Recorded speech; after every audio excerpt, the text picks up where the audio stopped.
Every alien race in the galaxy made the same mistake. They looked at Earth. They looked at the small, wet, green and blue rock floating quietly in a forgotten corner of the Milky Way. And they laughed. The Galactic Council had been meeting for 10,000 years. It was the most powerful group in the known universe. 47 alien races sat together inside a giant space station called the Seat of Stars. The station was bigger than some moons. Its walls were made of a metal, so strong that no weapon in the galaxy could break it. Or so they believed. Every race that sat on the council had something to offer. The Vorkai had the fastest ships, long silver vessels that could cross a solar system in minutes. The Dranathi had the strongest soldiers, 8 feet tall, 4 arms, skin like rock. They had never lost a war in 5,000 years.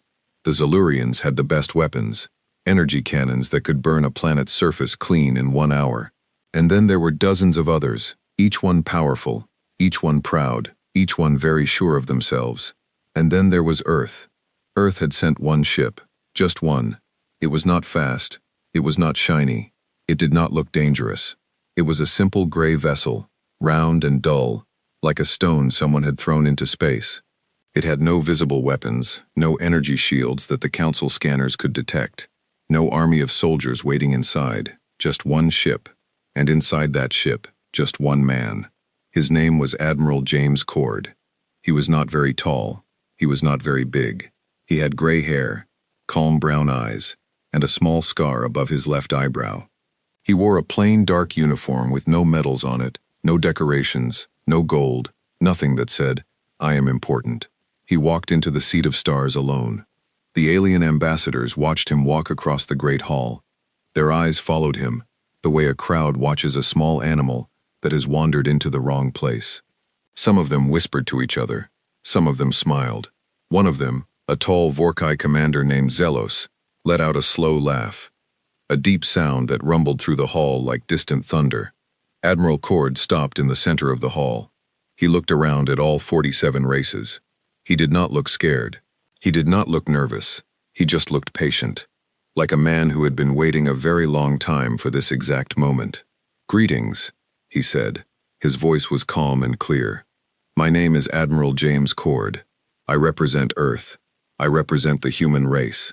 Zelos leaned forward in his seat, his long blue fingers folded together. "Yes, we know," he said. "We have been watching your planet for many years. You are young. Your ships are slow. Your weapons are weak. Your people are small." He paused. "We have been kind to you humans. We allowed you to exist without joining us. You should be grateful." A ripple of agreement went through the hall. Admiral Cord listened to all of it. He nodded slowly. "I understand," he said. "That is actually why I'm here today." He looked directly at Zelos. "I am not here to join your council." Silence. Zelos tilted his head. "Then why are you here, human?" Admiral Cord's expression did not change, not even a little. "I am here," he said quietly, "to give you a warning." The laughter that followed was enormous. 47 races, hundreds of ambassadors, guards, and advisors. They all laughed. Some of them laughed so hard they had to hold their chairs. Zelos laughed the loudest, his deep voice shaking the walls. A small Zellurian diplomat in the back of the room was laughing so much that his green skin turned yellow. A warning. They laughed. A warning. From a human. One of the Dranathi soldiers, a giant creature with dark red armor, walked forward slowly. He stopped 3 feet in front of Admiral Cord and looked down at him. The Dranathi was nearly 3 times the size of the man. He said nothing for a moment. He just stared. Then he spoke in a slow, heavy voice. "Little human," he said, "do you know how many wars the Dranathi have won?" 11,422. Admiral Cord said without blinking. "Your last loss was in the year 3100 of your calendar, against the 4th people of the Ceres system. You won that war in the end, too. But it took you 40 years. You lost 1.2 million soldiers. Your general at the time, Commander Vron, made 3 key mistakes that cost you those lives." He paused. "Would you like me to name them?" The Dranathi soldier said nothing. The laughter in the hall had stopped. Zelos was no longer smiling. He was watching the human very carefully now. "You have done research," Zelos said slowly. "That is surprising. But knowing history is not power, human. Power is ships. Power is soldiers. Power is weapons. He gestured around the room. And you have none of those things. Admiral Cord looked at him for a long moment. That, he said, is exactly what we wanted you to think. 300 years ago, Earth made a decision. It was a quiet decision. No big announcement. No speeches. No news reports. The people who made it sat in a small room deep underground in a place that no map showed, and no satellite could find. There were 12 of them. 12 people who had spent their lives watching the galaxy. They had watched the Vorkai destroy a peaceful planet called Meru because it had minerals they wanted. They had watched the Dranathi conquer 30 civilizations in 50 years. They had watched the Galactic Council sit in their giant station and do nothing, because the strong races always protected each other. They had watched all of this, and they understood something important. The galaxy was not kind. The galaxy was a place where the powerful ate the weak, and Earth at that moment was weak. They did not have fast ships. They did not have strong soldiers. They did not have powerful weapons, and every alien race with a scanner knew it. So the 12 people in that underground room made a decision. They would hide. Not just a little, not just by keeping quiet. They would build a lie so perfect, so complete, that the entire galaxy would believe it for 300 years. Earth would look weak. Earth would send slow ships to alien meetings. Earth would speak softly. Earth would smile and nod and say, "Yes, of course. You are right. You are so powerful." Earth would act like a small, harmless planet that was no threat to anyone. And in secret, in the dark, in places no alien scanner would ever find, Earth would build. The program had many names over the years, but the people who worked on it called it simply the Wait. For 300 years, human engineers worked underground, under oceans, inside hollowed-out asteroids and dead moons. They studied every alien ship they could find, traded for, stolen, copied from debris after distant battles. They studied every alien weapon, every shield system, every engine design, and then they improved all of it. The humans had one advantage that no alien race ever gave them credit for. Humans were stubborn. Humans did not give up. Humans looked at a problem and kept working on it for years, decades, centuries if they had to. A Vorkai engineer would build a good ship and say, "This is done." A human engineer would build the same ship, find 20 things wrong with it, fix them all, find 20 more, fix those too, and not stop until the ship was something the Vorkai engineer could not even imagine. They did this for 300 years. By the end, they had built something that no one in the galaxy knew existed. Back in the Seat of Stars, Admiral Cord was still standing calmly in the center of the hall. Zelos had called for quiet. The ambassadors were watching the human now with different eyes, not laughing eyes anymore. Something closer to curious eyes. Maybe something closer to uncomfortable eyes. "You said we are wrong," Zelos said carefully. "You said Earth has power that we do not know about. This is a serious claim, human. If you are lying, this council will have the right to act against your planet." "I am not lying," Admiral Cord said. "Then prove it," Zelos said.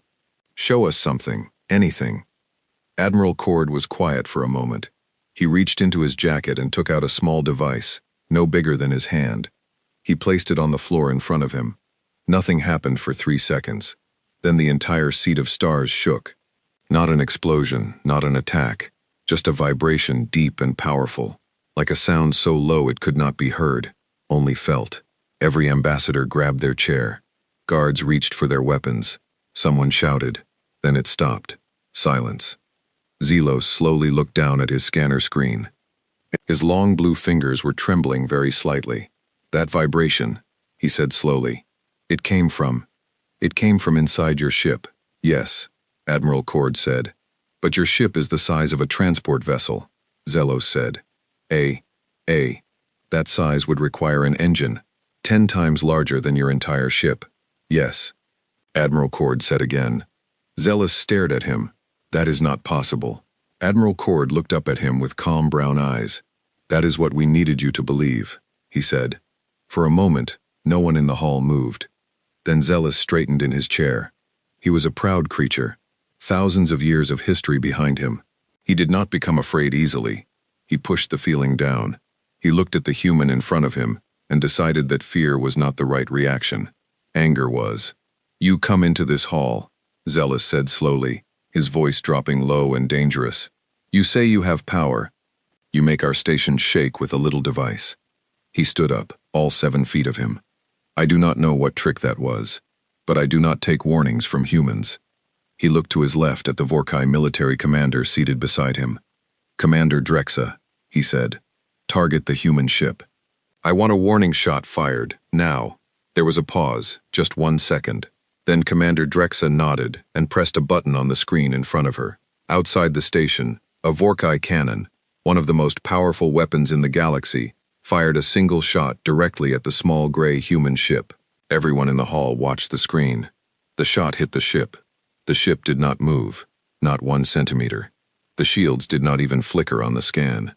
The ship simply sat there, gray and dull and completely still, as if nothing had happened at all. The hall was absolutely silent. Admiral Cord had not looked at the screen. He already knew what the screen would show.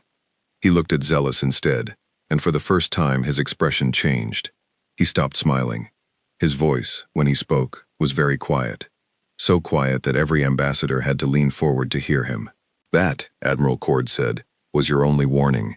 No one laughed this time, and somewhere deep in the cold dark of space, 300 years of waiting had finally come to an end. The Seat of Stars was the most powerful place in the galaxy.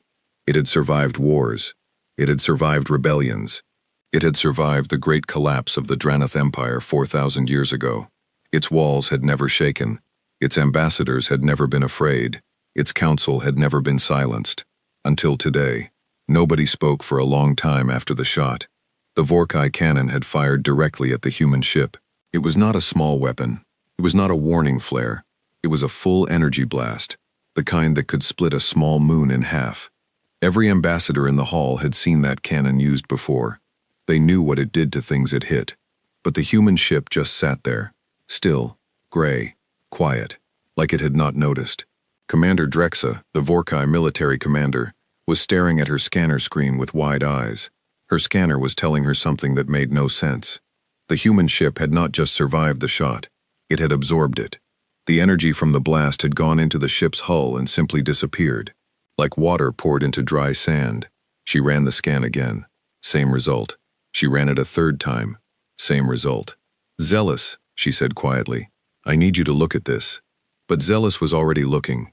He was standing at his seat, completely still, staring at the screen in front of him. His face had changed. The anger was gone. In its place was something that Zealous had not felt in a very long time. He was not sure what to call it.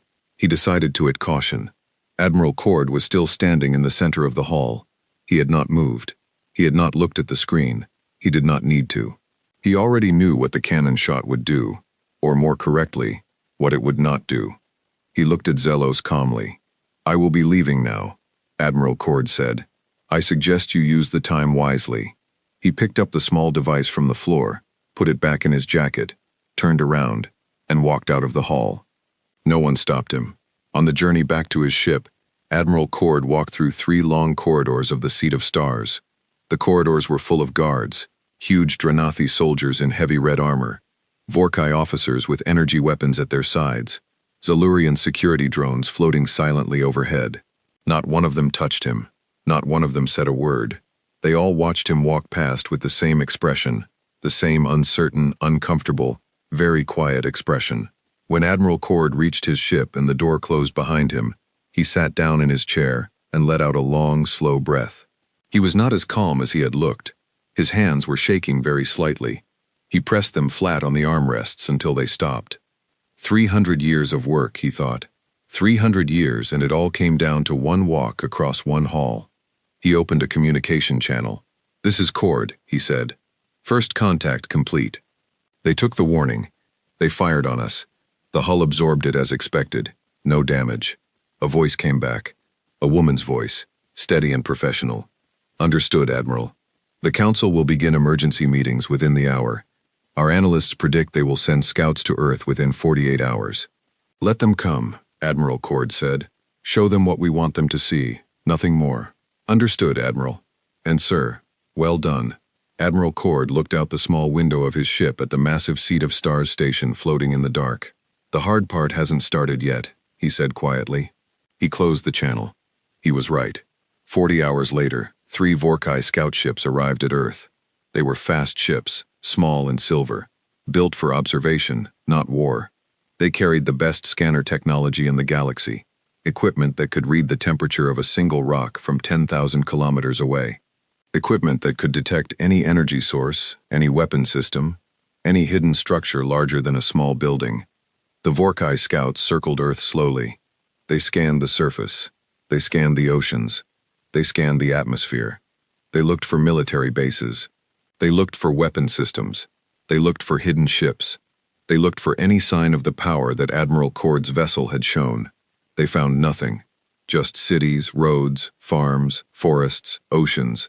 A few old-style spacecraft in low orbit, slow and small. Nothing unusual. Nothing threatening. Nothing that looked like a civilization hiding a secret. The lead scout, a young Vorkai officer named Vel, sent his report back to the Council. Earth appears exactly as expected, he wrote. Small military presence. No advanced weapon systems detected. No hidden structures of any significance. The incident at the Seat of Stars may have been a single advanced device rather than evidence of broader military capability. Recommend continued observation, but no immediate concern. He was completely wrong. But Vel was not stupid. He was actually one of the best scouts in the Vorkai fleet. He had done everything right. He had used every scanner perfectly. He had been thorough and careful and professional. He just did not know what he was looking for. Because the humans had spent 300 years learning how to hide from exactly those scanners. It had started with a simple problem. Human engineers had realized early in the program that building ships and weapons in secret was only half the challenge. The other half was staying hidden while they did it. The Vorkai scanners were the best in the galaxy. Everyone knew that. If the Vorkai ever scanned Earth seriously, they would find everything. So the humans had studied the Vorkai scanners for 100 years, not to copy them, to understand their blind spots. Every scanner, no matter how advanced, worked on principles. It sent out signals and read what came back. It looked for specific things: energy, mass, heat, movement. If you could make a thing produce none of those signals, the scanner would not find it. Human engineers had developed something they called dead coding, a material that absorbed every type of scanner signal and returned nothing. It produced no heat, no energy reading, no mass signature. To a scanner, something covered in dead coding simply did not exist. They had covered everything in it. Every ship, every base, every tunnel, every building that humans had built in secret for 300 years. All of it was covered in dead coding and buried or hidden where no visual observation could reach. Under the Pacific Ocean, 4 kilometers below the surface, there was a shipyard the size of a small country. Vel's scanners passed right over it and saw nothing but water. Inside the moon Callisto, orbiting Jupiter, there was a weapons testing facility that had been operating for 150 years. Vel's scanner saw nothing but rock. In the asteroid belt between Mars and Jupiter, scattered among thousands of ordinary rocks, there were 600 completed warships sitting cold and silent, waiting. Vel's scanner saw nothing but asteroids. Vel circled Earth 3 times and wrote in his report that Earth had no military threat. He flew home, and in the deep cold silence of the asteroid belt, 600 human warships waited patiently in the dark. Back on the Seat of Stars, the Council was not as calm as Vel's report suggested they should be. Zelos had called an emergency session. All 47 races, every ambassador, every military advisor, every intelligence officer. They met in a smaller room this time, not the Great Hall, a room with locked doors and signal blockers, so that nothing said inside could be heard outside. The scout report is reassuring, said Ambassador Threen of the Zellurians, a small green creature with 4 eyes. Perhaps the human's device was a one-time thing, a special weapon, not a general capability. Perhaps, said Zelos. He did not sound reassured, but I keep thinking about something the human said. What did he say? Asked a Dranathi general. Zelos was quiet for a moment. He said, "That is exactly what we wanted you to think," Zelos said slowly. Past tense. Wanted. As in, they had a plan. As in, this was not an accident. As in, they have been doing this deliberately for a long time. The room was quiet. "You think they have been hiding from us?" said Threen. "I think," said Zelos carefully, that we assumed they were weak because they showed us weakness. I think we never asked whether the weakness was real. Another silence. That is a very uncomfortable thought, said Threen. Yes, said Zelos. It is. There was one person in the galaxy who was not surprised by any of this. Her name was Suri. She was a Zellurian, small and green, about 60 years old in human terms. She had spent the last 20 years working as a low-level trade officer on Earth. She was the closest thing the galaxy had to an expert on humans, and she had been trying to warn the Council for 15 years. She had written reports, 12 of them, long, detailed, carefully researched reports about the things she had noticed during her time on Earth. The way humans talked about their history, the way they planned for the future, the strange silences in certain conversations when she asked about military matters, the way human leaders always redirected questions about Earth's defenses with a smile and a change of subject. She had sent all 12 reports to the Council. The Council had filed them under low-priority observations from minor trade post. Nobody had read them. Now, 2 days after Admiral Cord's visit to the Seat of Stars, Suri received a message. It was from Zelos himself. It said 4 words. Come to me immediately. She was on a ship within the hour. When she arrived at the Seat of Stars, Zelos was waiting for her in a private meeting room. He looked different than she remembered, older somehow, or maybe just less certain of himself, which on a Vorkai elder looked like the same thing. Tell me everything, he said. So she did. She told him about the 15 years on Earth. She told him about the 12 reports. She told him about the silences and the redirections and the smiles. She told him about a night 8 years ago when she had been on a boat in the Pacific Ocean, and her scanner had returned a strange reading from below the water just for 1 second before returning to normal. She had put it in report number 7. Zelos pulled up report number 7 on his screen. He read the relevant section. He read it again. He set the screen down slowly. Below the water, he said. Yes, said Suri. How far below? My scanner read approximately 4 kilometers before the signal disappeared, she said. I assumed it was equipment malfunction. And now? Zelos asked. Suri looked at him steadily. Now, she said.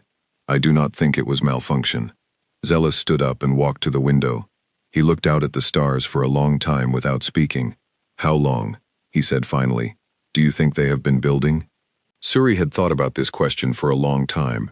She had gone over every report, every memory, every small strange detail from 15 years on Earth.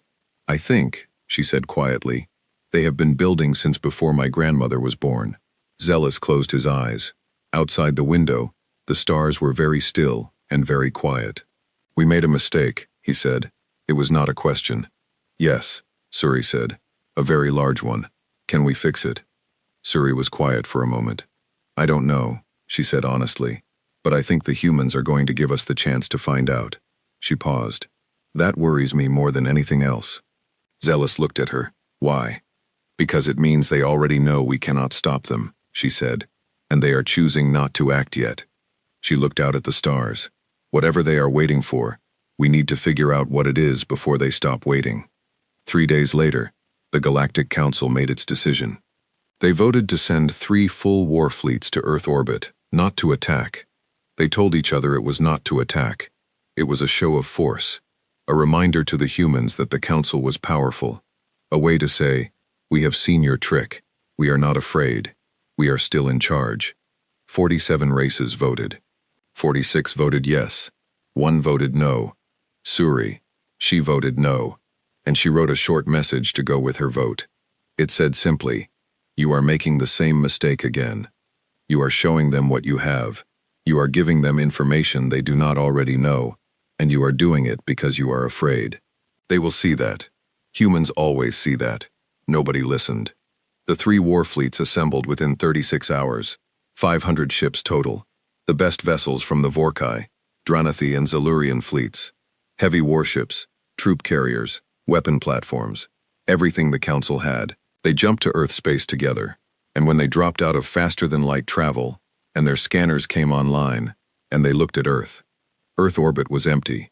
No ships, no defenses, no response of any kind.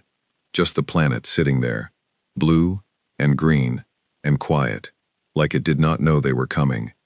or like it did not care. The Vorkai admiral commanding the fleet, a cold and experienced soldier named Drexa. The same Drexa who had fired the cannon at Admiral Cord's ship, looked at her scanner screen. She checked it twice. "There is nothing here," her second officer said, confused. "No ships, no weapons, nothing." Drexa did not answer him right away. She was remembering what it had felt like to watch that cannon shot hit the human ship and do absolutely nothing. She was thinking about the 12 filed reports that nobody had read. She was thinking about Suri's single no vote. She was thinking about Admiral Cord's calm brown eyes and his quiet voice saying, "That is exactly what we wanted you to think." Her scanner beeped. She looked down. A new reading, not from above Earth, not from orbit, not from space, from below, from inside the planet, deep underground. Her screen showed energy signatures beginning to activate. 1, then 10, then 100, then 1,000, growing faster and faster, like fires lighting one after another in the dark.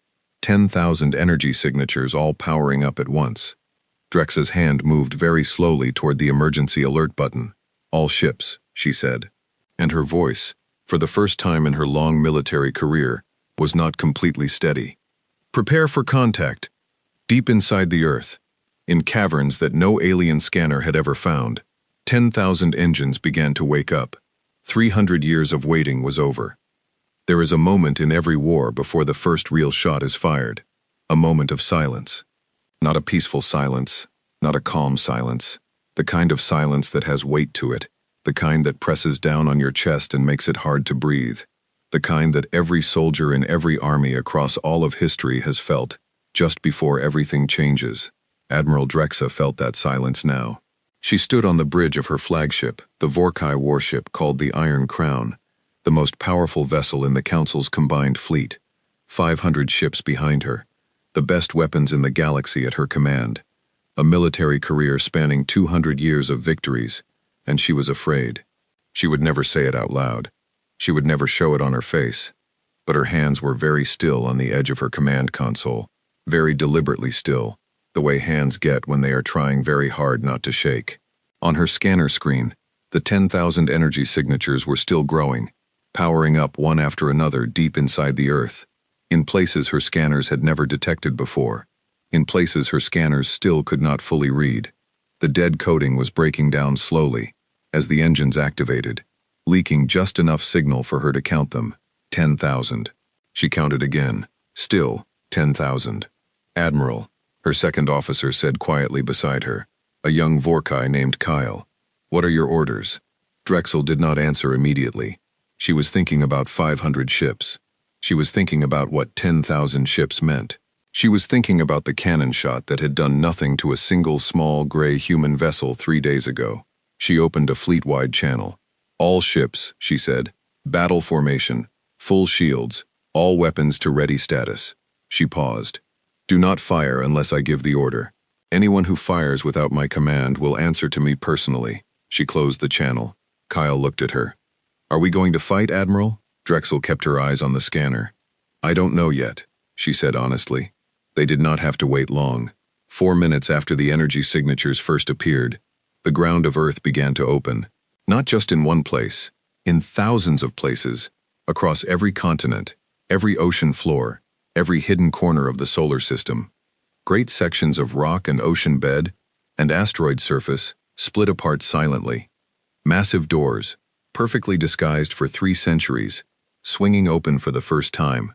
And out of those doors came the ships. They rose slowly at first, as if they were in no hurry. Great dark vessels lifting up through the water and the rock, and the thin morning air of 100 different places on Earth. They were not silver like the Vorkai ships. They were not red like the Dranath warships. They were dark, almost black, the color of deep space, the color of something that had been waiting in the dark for a very long time.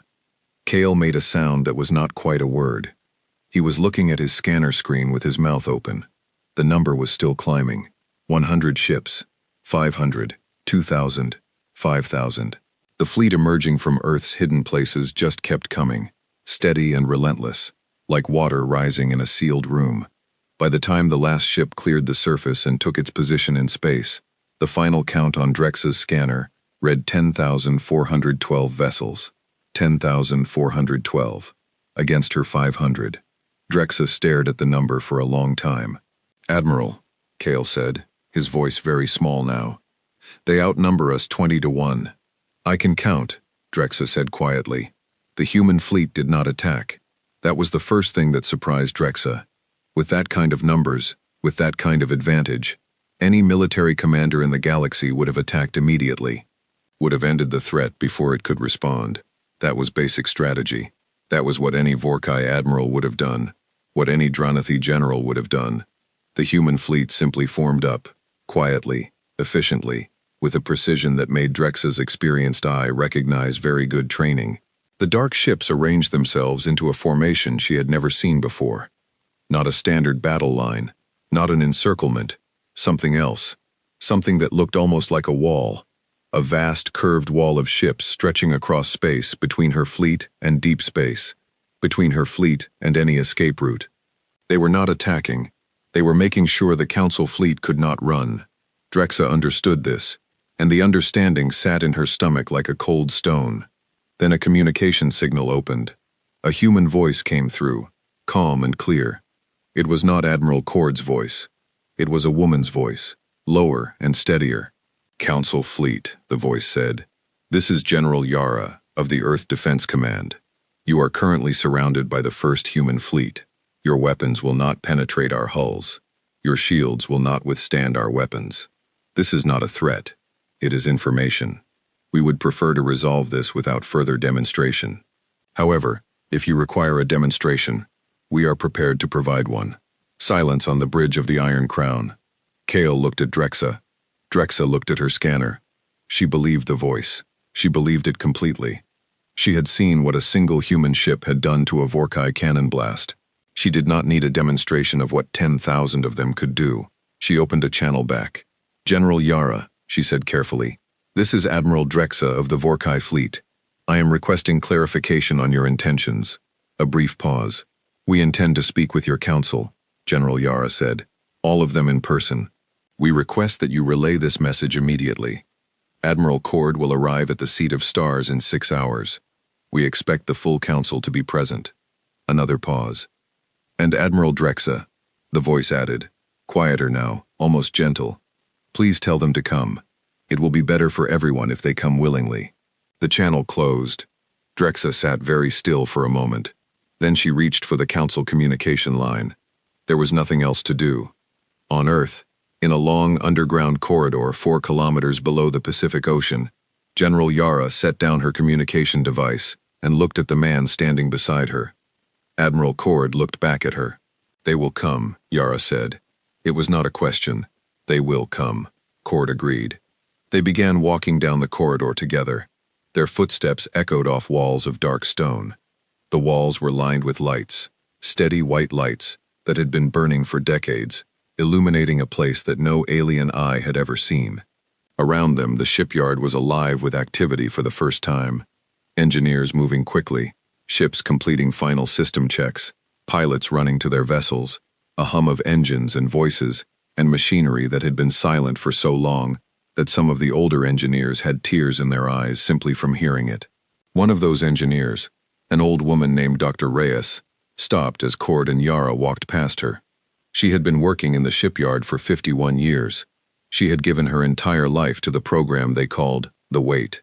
"Is it time?" she asked. Cord looked at her. "It is time," he said. Dr. Reyes nodded slowly.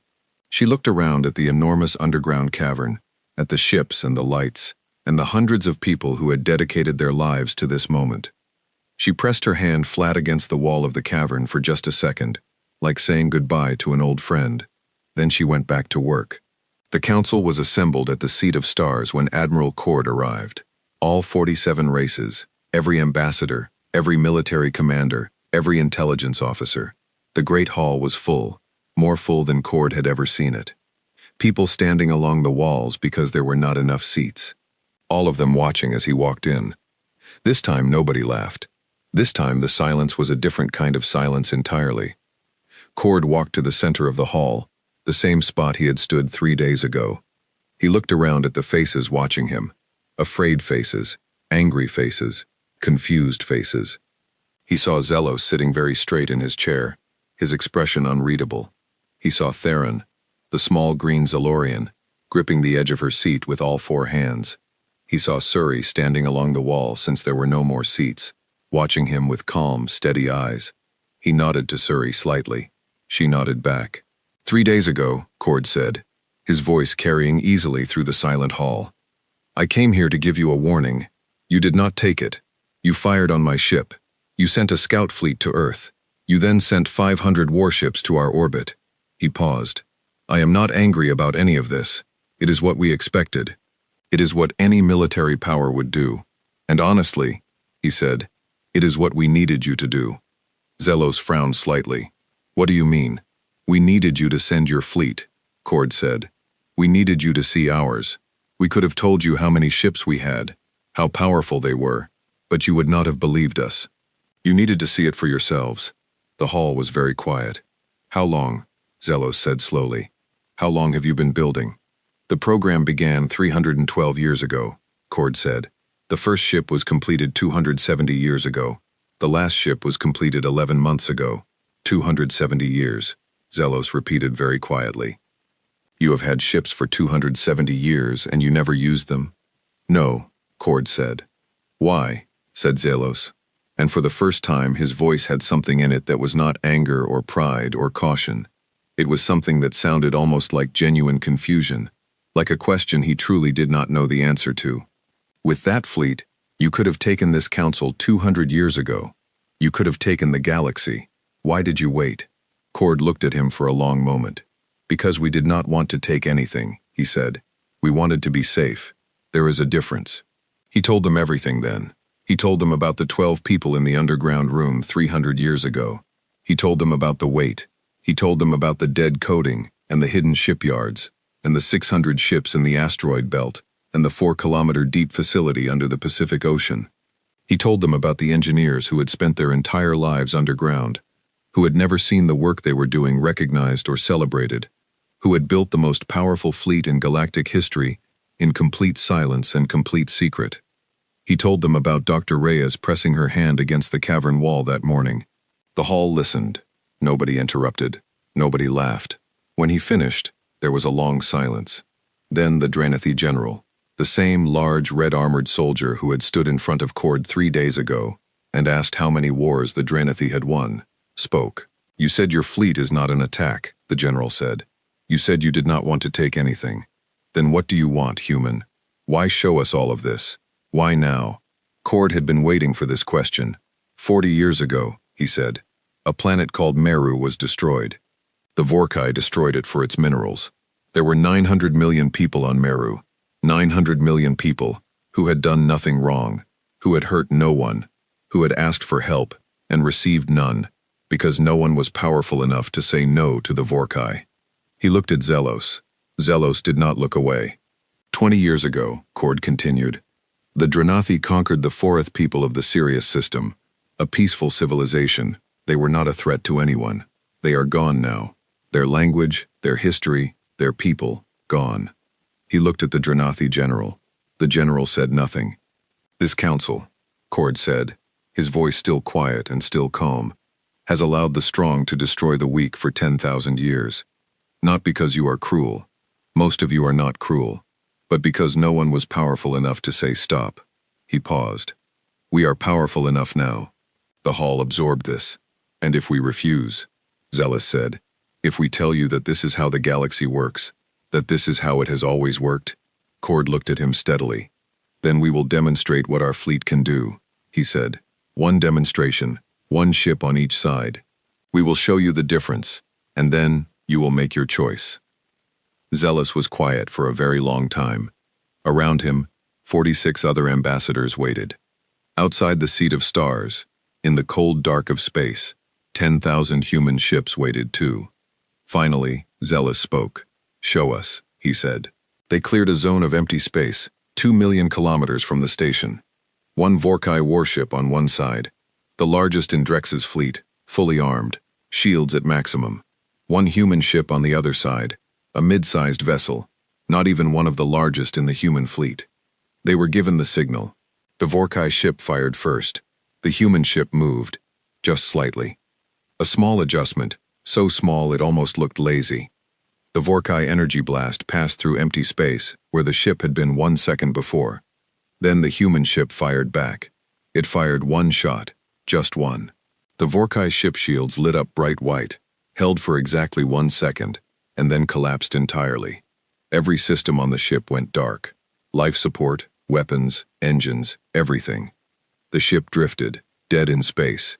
Its crew alive, but completely unable to move, or fight, or do anything at all. One shot, 1 second. The Vorkai ship had not been destroyed. It had been switched off. On the bridge of the Seat of Stars, nobody spoke for a very long time.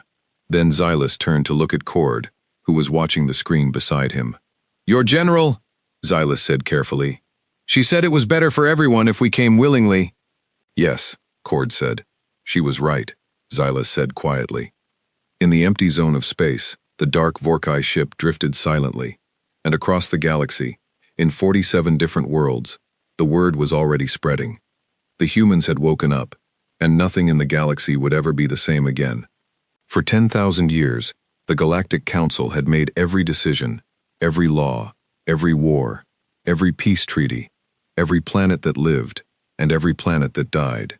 All of it had passed through this council, through these 47 races, through the hands of the powerful and the proud and the certain. Nobody had ever told them no. Nobody had ever made them afraid. Nobody had ever walked into their great hall and made them feel small. Until now, the image of the Vorkai warship drifting dead in space was still on every screen in the Seat of Stars. Nobody had moved to turn it off. Nobody wanted to. It was important somehow that they keep looking at it, that they understand what it meant. One human ship, not even one of the large ones, had fired one shot, and the most powerful warship in the Vorkai fleet had gone dark in 1 second. Life support still running, crew still breathing, but completely helpless, floating in empty space, like a broken toy. Xylus looked at the image for a long time. He had commanded fleets. He had won wars. He had sat on this council for 300 years. And in all that time, he had never felt what he was feeling right now. He was not sure there was a word for it in his language. In the human language, the word was humbled. He turned to look at Admiral Cord, who was standing quietly beside him, watching the same screen with the same calm brown eyes. "How many of our ships," Xylus said slowly, "could your fleet destroy if you wanted to?" Cord looked at him. "All of them," he said simply, "in about 4 hours." Xylus absorbed this. "And you are choosing not to?" "Yes. Why?" Cord looked back at the screen, at the drifting dark shape of the Vorkai ship. "Because destroying you would not make us safer," he said. "It would just make us powerful. And we have watched what powerful does to people in this galaxy." He paused. "We did not like what we saw." The council met for 7 hours. Cord waited outside in a small room with a window that looked out at the stars. He sat in a plain chair and drank bad Zellurian tea, and did not check his communication device more than once every 20 minutes, which for him was patience. General Yara called him at the 4-hour mark. "Fleet is holding position," she said. "No movement from the council ships. Drex's fleet has not attempted to regroup or rearm. They are sitting very still." "Good," Cord said. "How do you think it is going in there?" Cord looked out at the stars. "I think Xylus is fighting very hard right now," he said. "Not against us, against himself. He is a proud man. He has to find a way to accept this, that does not feel like defeat. Is there a way?" Cord was quiet for a moment. "That depends on what we offer him," he said. When the council doors opened and Zelos came out, he looked older than he had that morning.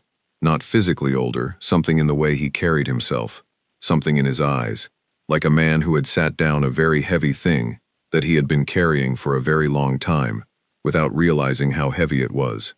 He sat down across from Cord in the small room. For a moment, neither of them spoke. "The council has discussed your words," Zelos said finally. "About Meru, about the fourth people, about the things this council has allowed to happen." "And?" Cord said.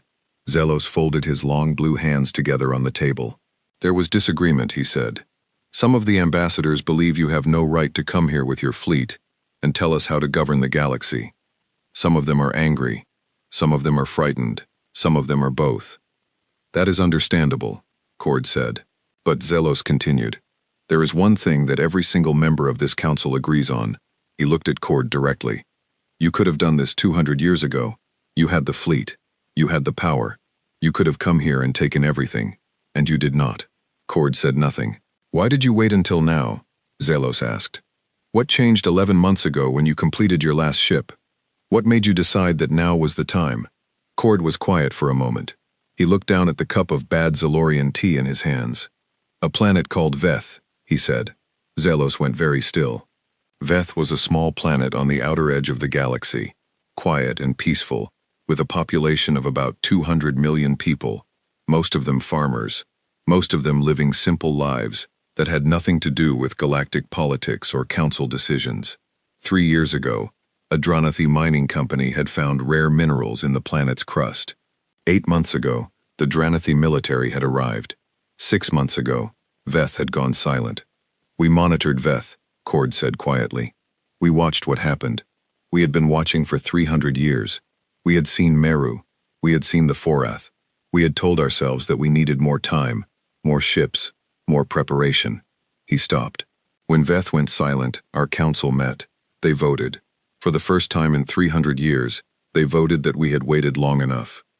Zelos did not speak. We could not save Veth, Cord said, and his voice was still calm. But there was something underneath the calm now. Something that had been there for a long time. We were not ready yet. We were 6 months away from the last ship. We made the decision that if we moved too early and failed, we would never get another chance. He set down the cup. So we waited. 6 more months, and Veth paid the price for our waiting. Silence in the small room. I am sorry, Zelos said, and it sounded like he meant it. So are we, Cord said. Every day. They talked for 3 more hours. When they were done, Cord went back into the Great Hall. All 47 races were waiting. He stood in the center of the hall in his spot, the same place he had stood 4 days ago, when they had all laughed at him. He looked around at the faces that were not laughing now. Not afraid exactly, but very serious, very attentive, like people who understood that something important was about to be decided. I am going to tell you what Earth wants, Cord said, and then I'm going to tell you what Earth does not want, because I think the second part will surprise you more than the first. He waited a moment. Earth wants 3 things, he said. First, the Galactic Council will create a law, a real law with real consequences, that protects smaller planets from being destroyed or conquered for their resources. Any planet that cannot defend itself is protected. Any race that violates this law answers to a new enforcement body, one that has the power to actually enforce it. He looked around the hall. Second, the Dranathi will send aid to every surviving population that their military has displaced in the last 100 years. This is not optional. The Dranathi general shifted in his seat, but said nothing. Third, Cord said, the Council will establish a fair system for trade and resource sharing that does not require the weak to simply accept whatever the strong decide to give them. Another pause. That is what Earth wants, he said. Now, here is what Earth does not want. He looked slowly around the room. Earth does not want to run this council, he said. Earth does not want territory. Earth does not want resources. Earth does not want power over any other civilization. He paused to let this land. Our fleet will return to Earth when this meeting is done. We will not station ships at your planets. We will not monitor your governments. We will not tell you how to live. The hall was very quiet. But, he said, and his voice was gentle, but very clear, if another Meru happens, we will come back. If another Veth happens, we will come back. If any civilization uses its power to erase a weaker one, we will come back. He looked at Zelos, and the next conversation will not be this polite. The vote took 40 minutes. 44 races voted yes, 2 voted no. The Dranathi and a small aggressive race called the Kreth, who had built their entire culture around the idea that strength was the only law that mattered. 1 abstained, a quiet race of historians called the Ennu, who never voted on anything but recorded everything. Zelos announced the result in a steady voice. The new law had passed. For the first time in 10,000 years, the Galactic Council had created a protection for the weak that had real teeth behind it, real consequences, real power willing to enforce it. Because somewhere behind the asteroid belt and under the Pacific Ocean and inside dead moons, 10,000 dark ships were ready, and everyone in that hall knew it. After the vote, the hall slowly emptied, ambassadors talking quietly among themselves, military commanders looking at their communication devices, intelligence officers already sending messages back to their home planets. The news would spread across the galaxy within hours. Cord was gathering his things to leave when Suri appeared beside him. She was small, barely reaching his shoulder, green-skinned, 4 quiet eyes looking up at him with an expression he could not quite read. "You knew about my reports," she said. It was not a question. "We have been reading every report filed with this council for 200 years, Cord said. "Yes, we read yours. All 12 of them." "All 12, he said.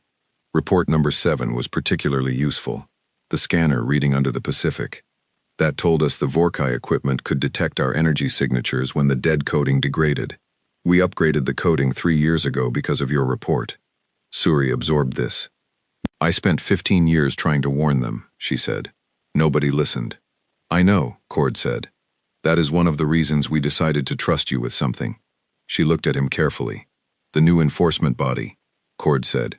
"The one that will make sure the new law actually means something. We need someone to run it. Someone who knows the council. Someone who knows how the galaxy actually works. Someone who is not human. Because if a human runs it, every other race will always wonder if we are just using it for our own purposes." Suri stared at him. "You want me," she said. "We want you," Cord said, "if you are willing." She was quiet for a very long time. She thought about 15 years on Earth, about 12 reports that nobody read, about standing alone in a hall full of ambassadors and casting the only no vote against sending warships to Earth's orbit. She thought about Meru, about the Forath, about Veth. She thought about a small gray human ship sitting perfectly still after a Vorkai cannon blast had hit it and done nothing. "Yes," she said, "I am willing." Admiral Cord left the Seat of Stars alone. He walked through 3 corridors he had walked through 4 days ago, past the same Dranathi guards and Vorkai officers and Zalurian drones. But it was different this time. The guards were not watching him the way they had watched him before. Not the way people watch a small animal that has wandered into the wrong place. They were watching him the way people watch something they do not fully understand yet. Something that had surprised them. Something they were still thinking about. He reached his ship, and the door closed behind him, and he sat down in his chair and opened the communication channel. "This is Cord," he said. "It is done. Begin recall. All ships return to station." General Yara's voice came back immediately. "Understood, Admiral." All ships returning to station. A brief pause. "How did it go?"